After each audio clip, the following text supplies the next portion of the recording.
여러분 안녕하십니까? 매국노 고정 시간입니다. 그리고 제 이름은 박종훈입니다. 그리고 오늘은 8번째 시간입니다. 오늘의 제목은 시작의 끝, 러일 전쟁과 주함루 이야기입니다. 저 사진에 보이는 저 건물이 주함루입니다. 시작의 끝입니다. 고종이 뿌렸던 씨앗이 이제 악마의 꽃으로 자라나서 이제 그 종말로 가고 있습니다. 그 종말을 확실하게 낙인 찍었던 사건이 바로 러일 전쟁입니다. 그 무렵에 벌어졌던 여러 가지 일들을 말씀드리겠습니다. 시작의 끝, 러일 전쟁과 주함루 이야기입니다. 세월을 10년 정도 앞으로 가보겠습니다.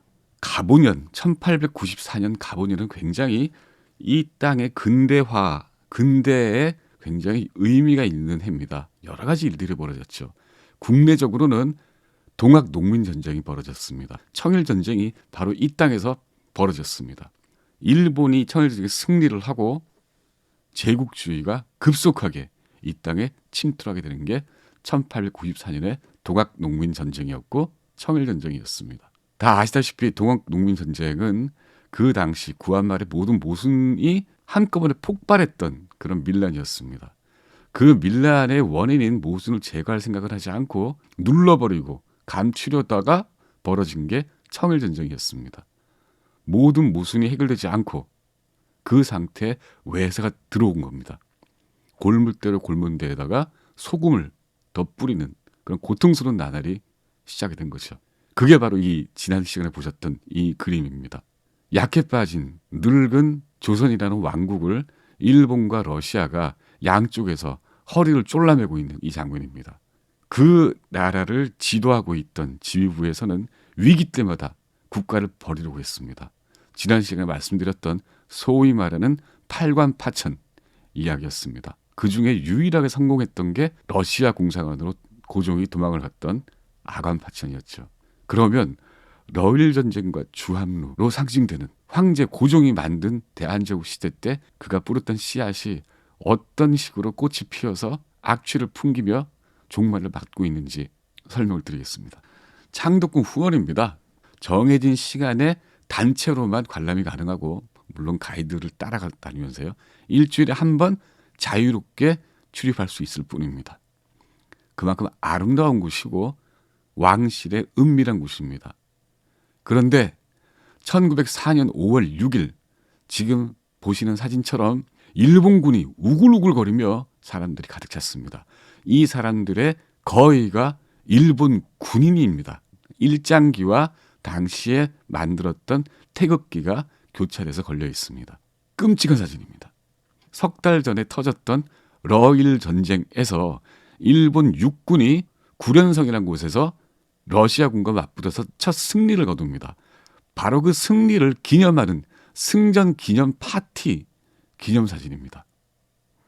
다른 데도 아니고 조선 왕실, 대한제국 황실의 한가운데에서 이런 일본군의 승리 기념 파티가 벌어진 겁니다. 이때 참석했던 사람 중에 윤치호가 있습니다. 윤치호란 사람은 일찍 근대에 눈을 떴고 이 근대에 대해서 고종을 설득을 하다가 마침내 지쳐버렸던 사람입니다. 이 사람이 바로 이 파티에 참석을 했었습니다. 그리고 일기를 씁니다. 그 아름다운 곳이 일본인들 환성으로 가득 찼다. 눈물을 흘리지 않을 수가 없었다. 황제의 실정이 수치스럽게도 이 나라를 붕괴시켰다. 바로 그날 1904년 5월 6일에 쓴 윤치호 일기입니다. 윤치호 일기는 미시사의 굉장히 중요한 자료입니다. 그 일기장에 윤치호가 저렇게 황제의 실정이 수치스럽게도 이 나라를 붕괴시켜서 이 아름다운 곳이 일본인 환성으로 가득 찼다고 기록해 있는 겁니다. 1904년 5월 바로 그날까지 연대기를 좀 구분을 나눠서 보겠습니다. 굵직굵직한 것들만. 이보다 20년 전입니다. 1884년에 갑신정변이 터집니다.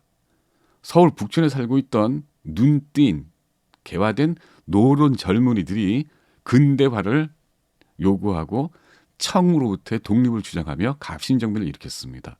딱 10년 뒤 1894년 동학 농민 전쟁이 터집니다. 아까 말씀드렸던 모순의 결집체죠.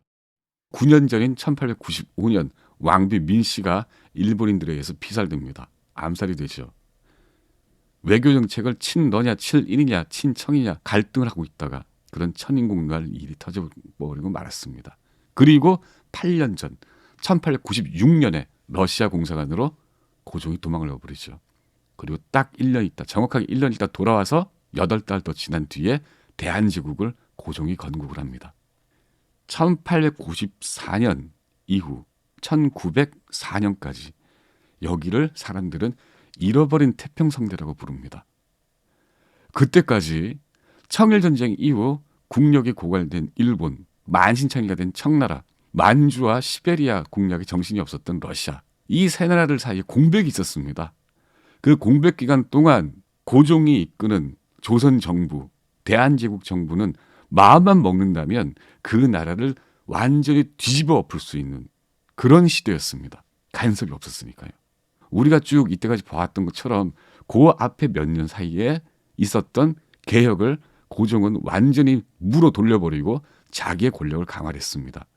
그 강화된 권력의 결집체가 바로 대한국 국제라는 대한제국의 헌법에 잘 나와 있습니다. 바로 그 사이 잃어버린 태평성대 사이에 무엇라도 할 수 있었다면 했다면 나라가 달라졌을 텐데 그 사이에 국가의 두 가지 근본적인 목적, 부국과 강병에 대해서 건드린 정책이 없었습니다. 1894년에 터져나왔던 모순 해결이라는 목소리는 완전히 압살이 되고 말았죠. 모순이 무시가 되고 말았던 겁니다. 회복 불가능한 수준으로 국가가 붕괴해버리고 말았습니다. 러일 전쟁이 터집니다. 정확하게는 1904년 2월 8일입니다. 한반도를 놓고 대한제국을 놓고 러시아와 일본이 패권을 다툰 그런 전쟁입니다. 일본이 선전포고를 해서 러시아에 개전을 했죠. 초기에 러일 전쟁의 전투장은 바로 대한제국 땅이었습니다. 그때까지 서쪽 유럽을 공략하고 중앙아시아를 공략하고 있던 러시아가 시베리아 철도를 만듭니다. 자기네 제국을 동서로 횡단하는 철도를 만들죠. 그 종착역이 연해주 블라디보스톡입니다. 블라디보스톡 역에는 저렇게 9288이라고 적혀진 기념탑이 있습니다. 저것이 바로 모스크바에서 블라디보스톡까지의 킬로미터 거리입니다. 그 동토를 뚫고 마침내 러시아가 블라디보스톡 역을 개설을 하고 시베리아 횡단 열차를 개통을 하죠. 자기네들이 가져본 적이 없었던 부동항, 얼지 않는 항구를 이제 조선은 넓히겠다는 소리였습니다. 당연히 일본은 긴장을 하죠. 여긴 또 다른 일이 있습니다. 국제적으로 좀 봐야 됩니다. 러일 전쟁은 세계적으로 굉장히 프레임이 큰 광대한 갈등의 산물입니다. 영국과 러시아가 바로 중앙아시아를 두고 패권을 다투고 있었습니다. 그레이트 게임이라고 합니다. 이제 꿈틀꿈틀대면서 일어났던 러시아가 그 당시에 세계 패권 국가였던 영국을 상대로 점점 식민지와 점령지가 좁혀져 들어갑니다. 국경이 자꾸 마주칩니다. 부동항을 찾아서 크림반도로 내려오고 그 중앙아시아에 있는 모든 지하 자원과 시장을 러시아가 노렸던 거죠. 근데 거기는 벌써 영국이 대부분을 선점을 하고 있었습니다. 당연히 갈등을 일으킵니다. 동쪽에서는 캄차카 반도까지 러시아가 내려옵니다. 그레이트 게임 외곽에 있던 다른 서구 열강들까지도 조선을 조금씩 침입하고 있었습니다. 독도라는 섬을 발견했던 사람이 프랑스 사람들이었습니다. 그래서 거기는 무인도였으니까, 물도 없는 무인도였으니까 프랑스 사람들은 리앙쿠르라는 암초 이름을 붙입니다. 그리고 동해에는 미국의 포경선이 출몰합니다. 지금은 전기와 기름이 최고지만은 그 당시에는 고래 기름이 최고였습니다. 미국의 뉴욕이나 워싱턴 같은 그런 큰 대도시에서는 고래 몇 마리만 잡으면 이 가로등을 고래 기름으로 1년 내내 피울 수가 있었죠. 고래잡이는 지금의 석유 시추와도 똑같은 아니면 그보다 더한 그런 최고의 산업이었죠. 미국은 이렇게 고래 시장을 넓혀가면서, 그러니까 고래 사냥터를 넓혀가면서 처음에 일본에 접근했었습니다.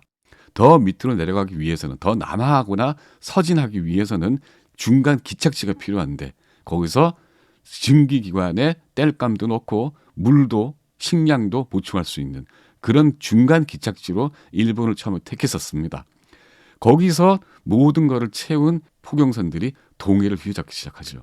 그리고 이 러시아의 동진과 남진을 저지하기 위해서 영국이 거문도를 점령을 합니다. 조선의 지도자들은 어떻게 했느냐? 이렇게 조선의 동서남북을 꽉 서구 열강, 일본까지 쭉 조여오고 있었습니다. 그런데 1887년부터 1905년 사이에 그 당시 근대 조약에 의해서 개항을 했던 조선 정부에서도 당연히 일본으로 공사들을 파견을 하죠. 미국으로도 파견을 하고 그 기간 동안에 주일 공사가 총 8명이었습니다. 모두 합쳐서 실질적으로 재임했던 기간은 6년 9개월밖에 되지 않습니다. 근 18년 동안 심지어 부임하지 않은 공사도 있었습니다. 알려고 하지 않았고 알고 싶어 하지 않았고 그리고 중앙을 떠나는 순간 한성, 이 경성을 떠나는 순간 자기네들의 금권과 권력이 박탈됨을 두려워했던 거죠.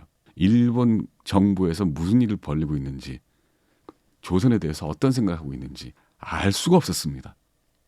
러일전쟁이 터집니다. 2월 달에 터졌는데 이 조짐이 벌써 계속 나왔습니다. 이 전쟁이 터지면 당연히 조선 반도가 전쟁터로 변할 것이라는 게 뻔하기 때문에 대한제국 정부에서도 여러 가지 조치를 취하려고 시도를 합니다. 제일 큰 조치가 중립국 선언이었습니다. 1904년 1월 21일, 그러니까 개전하기 몇 주 전입니다. 이때 고종이 프랑스의 힘을 빌려서 중국에 가서 중국으로 전보를 보내서 거기에서 중립국 선언을 해버립니다. 받아들여지지 않았습니다. 중립을 위해서는 힘이 필요한데 아무 힘이 없는 사람이 우리는 빠질게요. 할 수가 없는 일이죠. 거부당했습니다. 모든 일부 선언적으로 동조하는 나라 몇 개 빼고는 모두 이 중립국 선언을 받아들이지 않았습니다. 이제 날짜를 잘 보셔야 됩니다. 날짜가 굉장히 중요합니다. 1904년 2월 23일 한일의정서라는 조약이 대한제국과 일본제국 사이에 체결이 됩니다. 러일전쟁이 개전되고 나서 며칠이 지난 다음입니다. 한일의정서의 기본 내용은 조선 전역을 임의로 일본의 군사기지로 용지로 내준다는 겁니다. 그래서 일본이 택한 곳이 서울 옆에서는 용산이었고 그리고 북쪽은 평양이었고 남쪽에서는 마산 근처였습니다. 자, 이게 2월 23일입니다. 임기라고 되어 있습니다. 아무 때나 아무 기회라도 기회만 닿는다면이라고 되어 있습니다. 어느 특정 지역을 주는 게 아니라 일본군 사령부에서 선택을 하면 거기를 줘야 되는 겁니다. 비용은 일본에서 조달하죠. 내주죠. 하지만 그 비용이 거기 살고 있는 주민들을 퇴거를 시키고 가옥을 매입할 수 있는 그것도 굉장히 수용가, 저렴한 수용가로 그 정도의 수용 비용을 들여서 자기네 군사 용지로 쓸 수 있는 그런 권리를 한일 의정서를 통해서 일본은 획득을 합니다. 이게 1904년 2월 23일입니다. 그런데 조금 전에 이 공식적인 조약을 맺기 전 창덕궁에 일본 12사단 주둔을 허가합니다. 대한제국 정부가. 일주일 전이죠. 2월 17일입니다. 이게 화면에 보고 계시는 주함루에 석 달 뒤에 일본군의 승전 파티가 열렸던 이유입니다. 조약을 맺기도 전에 대한제국의 황궁 하나를 내준 겁니다. 제가 이런 말씀을 드리면은 그때는 강압해야 한 게 아니겠느냐. 일본군이 우글우글 거리면서 대한제국으로 들어와서 고종한테 총칼을 내밀었으니 너라도 그거를 오케이 해주지 않겠냐. 요구라도 들어주지 않겠냐라고 생각하거나 저를 비난하는 분도 계실 겁니다. 그냥 트집 잡는다고요. 이제 보겠습니다.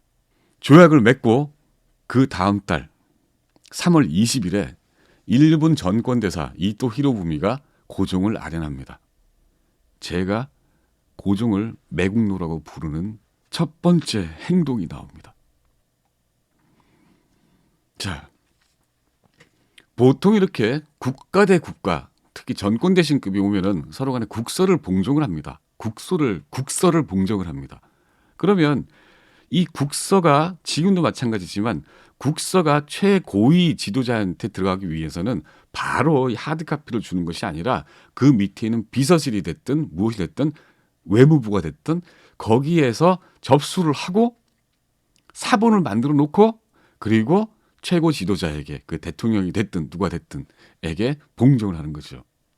그런데 희한하게도 이때는 이 국서가 그 당시에 비서원, 승정원 여기에 사본이 남아있지는 않습니다. 바로 친서가 고종한테 곧바로 올라가 버립니다. 한국 대한제국을 주재하고 있던 수많은 외국 공간에서는 이 국서에 무슨 내용이 적히는지가 너무 궁금했던 거예요. 그래서 백방으로 정보전을 펼칩니다. 사실은 정보전을 펼칠 이유도 없던 겁니다. 모두가 보는 상황에서 일본의 정권대사가 왔고 그리고 공식적으로 이 사람들을 맞는 영접식도 벌렸으니까요. 그리고 며칠이 지나서 이제 영국 공사관에 이 이토를 영접했던 영접위원장이 영국 공사관을 가서 공사를 면담을 합니다. 그리고 그때 벌어졌던 국서를 봉정하는 그 현장에서 벌어졌던 일들을 설명을 하죠. 그 영접위원장 이름이 민용환입니다. 우리들이 잘 아는 그 민용환입니다. 영국 외무성 기록에 이렇게 남아 있습니다. 편철이 되어 있습니다. 읽어드리겠습니다. 이토 후작은 메이지 천황 국서를 조선 외무부에 사본을 남기지 않고 직접 황제에게 전달했다. 그래서 내용은 알 수가 없다. 그런데 민영환이 면담 내용을 이렇게 전했다. 이토 대사는 황제에게 천황 선물이라며 30만 앵을 줬다. 그리고 경부선 철도에 고종이 가진 지분을 보장하고 향후 경의선 지분도 또한 보장한다고 확약했다. 이토 후작은 같은 방식으로 50만 앵을 궁중 참석자에게 나눠주고 이번 방문 관계자들에게도 귀중품을 선물했다. 천황 선물 30만 앵, 경부선 철도에 고종이 가지고 있는 지분 보장 50%였습니다. 그리고 향후에 같은 방식으로 경의선 철도의 지분도 보장, 배석해 있던 다른 대신들과 관계자들한테 50만 앵 선물. 이게 뭘로 보이십니까?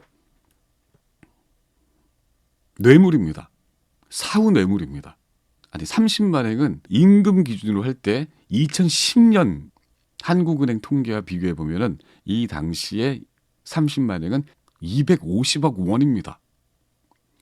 250억 원을 일본 황제, 일본 천황이 대한제국 황제한테 준 겁니다. 땅을 군사용지로 허용해 준 대가로.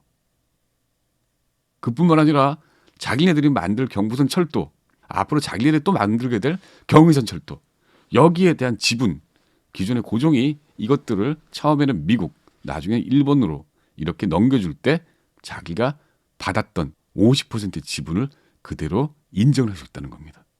지금 영국 외무성 아카이브에 남아있는 그 당시 조던 공사가 영국 외무부 장관 랜스다운에게 보냈던 바로 그 전문 기록입니다. 누구나 쉽게 찾아볼 수 있습니다. 여기 이렇게 되어 있습니다. 300,000 엔, 30만 앵을 황제로부터 천황으로부터 받고 서울과 부산의 철도, 경부선 철도를 에 있는 지분을 확약했다라는 내용이죠. 30만 앵을 받았고 그리고 각 철도를 받았고 사람들은 이 고종을 자주 독립을 염원했던 군주라고 부릅니다. 이렇게 땅덩어리를 팔아먹은 사람을요. 30만 앵, 250억 원이에요. 그리고 훈장을 줍니다. 일본 공사관 전원, 맨 하급 관리부터 저 위에 공사까지 전원에게 훈장을 줍니다. 그리고 일본에서 건너왔던 일본 대표단 전원에게 훈장을 줍니다. 심지어 그 함장인 대위급한테까지 훈장을 줍니다. 아마 이런 관례는 아마 찾아볼 수 없는, 유래를 찾아볼 수 없는 그런 일일 겁니다. 그리고 5월 6일에 창덕궁에서 파티가 벌어진 겁니다. 화면에 보이는 저 사람들은 대한제국의 군악대입니다. 그 군악대를 지휘했던 사람은 에케르트라는 사람입니다. 에케르트는 대한제국의 국가와 일본 제국의 국가 기미가요를 동시에 작곡했던 사람입니다. 그 사람이 지휘하는 근대적인 군악대라는 얘기죠. 그 사람들이 다름 아닌 일본 군의 전승 기념 파티 현장에 불려나가서 대한제국의 황궁에서 그들을 축하해주는 곡을 연주를 했던 겁니다. 넉 달 뒤 그 경부선 철도를 제국주의 침략의 상징으로 봤던 조선인들이 그 철도를 파괴하려다가 몇 명이 체포가 됐습니다. 당연히 사법권은 대한제국에 있습니다. 그런데 저렇게 보시는 것처럼 검거된 3명에 대해서 일본 군이 사형 선고를 하고 총살해버립니다. 뒤늦게 이 사실을 알고 대한제국 정부의 관리가 쫓아갔지만 벌써 총살은 집행이 되고 끝나버렸죠. 나라가 폭락하고 땅속으로 꺼져가고 있었습니다. 10월 26일 육군 부장 권중현 만주로 그 일본군을 위문사로 다녀옵니다. 풍찬 노숙을 하는 일본군 병사들을 위로하겠다는 거죠. 그리고 돌아오자마자 법부 대신으로 승진을 합니다. 이듬해 9월 5일 1905년 9월 5일에 포츠머스 조약에 의해서 러일 전쟁이 종전됩니다. 평화적으로 전쟁을 중단시킨 공로로 미국의 시어더 루즈벨트 대통령이 노벨 평화상을 받습니다. 며칠 뒤에 미국 공주님 한 분이 대한제국을 찾습니다. 이름은 앨리스 루즈벨트입니다. 바로 앞에 봤던 디어더 루즈벨트 대통령의 딸입니다. 미국 공주가 왔답니다. 미국 공주라고 그렇게 그 당시 모든 신문들도 크게 떠들었습니다. 고종은 이 사람한테 엄청 많이 기댔습니다. 공주가 와서 망가진 대한제국을 살려주리라고 생각을 했죠. 이 사람들이 기차를 타고 서울로 왔을 때 대대적인 환영 행사가 벌어졌습니다. 사실은 앨리스는 자기 애인과 허니문 중이었습니다. 여러 나라, 아시아 여러 나라를 방문하고 다시 일본으로 돌아가기 전에 대한제국을 잠깐 들렀던 겁니다. 앞에 보이는 사진은 미국 공사관, 지금 현재는 미국 대사관 저지요. 에서 이 앨리스 루즈벨트와 자기 애인 그리고 다른 수행원이 찍은 사진입니다. 그 허니문을 떠난 이 말괄량이 대통령의 딸을 미국 공주처럼 완전 칙사처럼 대접을 해준 겁니다. 1882년에 서구 열강관은 최초로 미국과 통상 조약을 맺습니다. 그 한미 조약에 거중 조정이라는 조항이 있습니다. 만약에 타국이 불공경모하는 일이 있게 되면 안 좋은 일을 저지르게 되면 1차 조지를 거친 뒤에 필수 상조하여 서로 간에 도와서 잘 조참으로써 그 우위를 표시한다. 상대방 중에 한 나라가 또 다른 삼국과 어떤 불미스러운 일이 벌어지면 이 조약에 다른 상대방이 불미스러운 갈등을 조정해 준다라는 조항이 바로 거중 조정 조항입니다. 이거는 어느 나라에서든지 지금도 있는 의례적인 조항입니다. 그런데 이걸 철석같이 믿었습니다. 심지어 고종은 이 아메리카라는 나라를 엘더 브라더, 큰 형이라고 부르기도 했습니다. 1904년 러일 전쟁 직전에 이용익, 고종의 최측근입니다. 기억나십니까? 고종의 집사였죠. 모든 돈을 다 장악하고 있었던 이용익이 영국 특파원인 맥켄지라는 사람한테 이렇게 얘기를 합니다. 미국과 유럽이 조선의 독립을 보장해 줄 거다라고 자신이 가르쳐서 희망적으로 얘기를 합니다. 그랬더니 맥켄지가 이렇게 얘기를 합니다. 국력이 없는 조약은 쓸모가 없다. 당신들이 자신을 보호하지 않는데 남이 보호해줄 까닭이 있는가? 그랬더니 이용이 이렇게 얘기합니다. 미국이 약속했다. 거중 조정 좀 모르느냐? 무슨 일이 있어도 미국은 친구가 될 것이다. 맥켄지라는 사람은 3.1운동도 보도하고 독립운동을 여러 가지로 보도한 공로로 대한민국에 의해서 훈장을 받은 사람입니다. 이 사람이 여기 나라는 글러먹었다라고 판단을 내리죠. 그때 정말 참으로 권력의 톱에 있었던 고종과 그 최측근인 이용익, 이 사람들이 이렇게 철석같이 거중조정 조항이라는 걸 믿고 조선은 이제 미국에 의해서 미국의 도움으로 독립을 할 수 있을 거다라고 얘기를 하는 거죠. 세상은 이제 그 옛날처럼 누구 하나를 섬긴다고 해서 보호를 받지도 못하고 서로 간의 이권을 서로 간에 싸워서 나눠야 하는 정말 정글 같은 아비규환의 근대의 세계였습니다. 그런데 그때 나라를 거들나고 없는 그 나라의 군주와 그 측근들은 저렇게 생각하고 살았습니다. 실제로 어떻게 했느냐? 공주님이 와서 한 일이었습니다. 9월 19일에 이 사람이 고종이 어떤 것까지 배려를 했었나 하면 홍릉으로 이 앨리스를 초대를 합니다. 자기 첫 부인이었던 민비가 잠든 게 홍릉입니다. 거기에서 천막을 텐트를 쳐놓고 거기서 파티를 열어줍니다. 각국 모든 사람들이 와서 기다리고 있는데 이 앨리스가 오질 않는 겁니다. 주빈이. 엠마 크레벨이라는 독일 여자가 고종의 의정 고문이었는데 이렇게 기록을 합니다. 갑자기 한 석상에 올라탔다. 지금 사진 보시는 것처럼 약혼자에게 그녀가 손짓을 하자 그는 재빨리 카메라를 꺼내들고 초점을 맞췄다. 얼마 뒤 앨리스는 모두 말에 올라타라고 명했다. 일행은 마치 서부 가죽업자 버플로 빌처럼 떠나버렸다. 이게 고종이 엘더 브라더라고 믿었던 미국 공주 대통령의 딸이 한국에서 했던 행패 중 하나였습니다. 사실 앨리스는 동행이 있었습니다. 지금 사진의 한가운데 이렇게 몸이 좀 비대한 분, 저 사람이 태프트라는 미국의 육군 장관입니다. 이 육군 장관이 아시아로 순방하는 그 순방대의 일원으로 허니문을 따라왔던 거죠.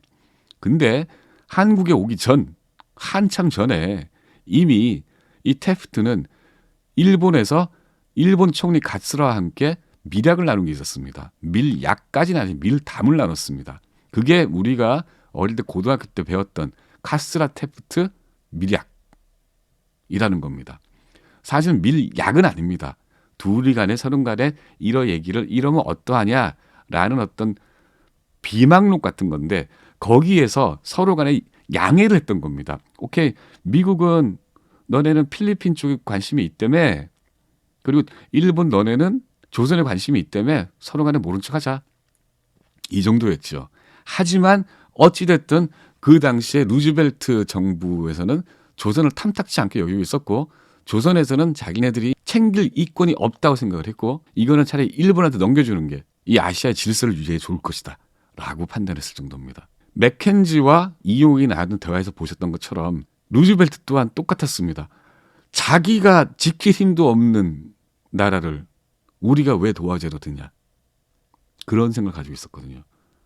힘센 놈은 힘센 놈하고만 친했다 라는 그런 비정한 그런 세계관이 이런 서구 열강들에서는 공통적으로 공유되고 있었죠. 그렇게 하고 나서 2달 있다가 대한제국에 왔는데 그 공주를 공주라면서 대접을 했던 거죠.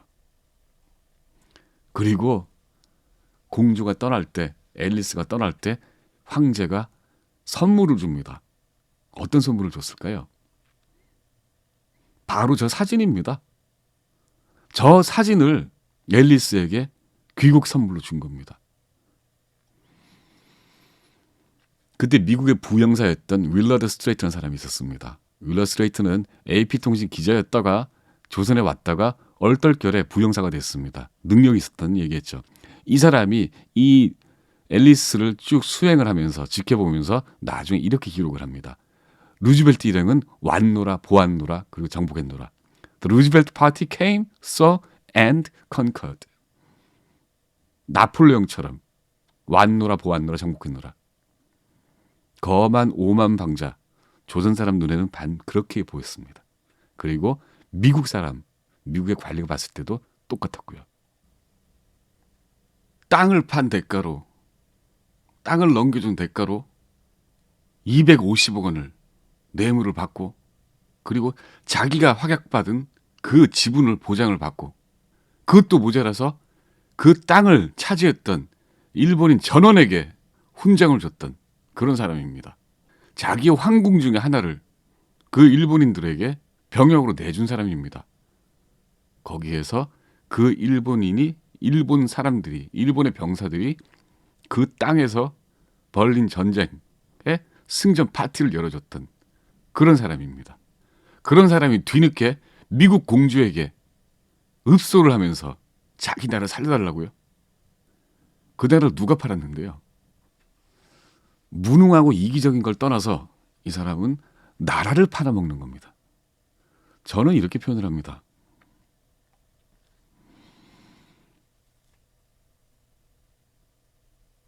나라를 거들을 내서 헐값으로 팔았다. 그래서 자기가 파멸시킨 나라, 이제 더 이상 더 파멸될 방법이 없는, 어떤 수단을 써서도 더 이상 파괴될 수 없는 그런 나라가 되니까 이제 헐값에 나라를 팔아먹는 작업이 들어간 겁니다. 그게 제가 이 사람을 매국노라고 부르고, 그리고 이렇게 제가 쓴 책 제목을 매국노 고종이라고 붙였던 이유입니다. 다음 시간에는 이 사람 마지막 하나 남았습니다. 마침내 나라를 판 그 현장으로 가보겠습니다. 매국노, 나라를 팔답니다. 오늘 여기까지입니다.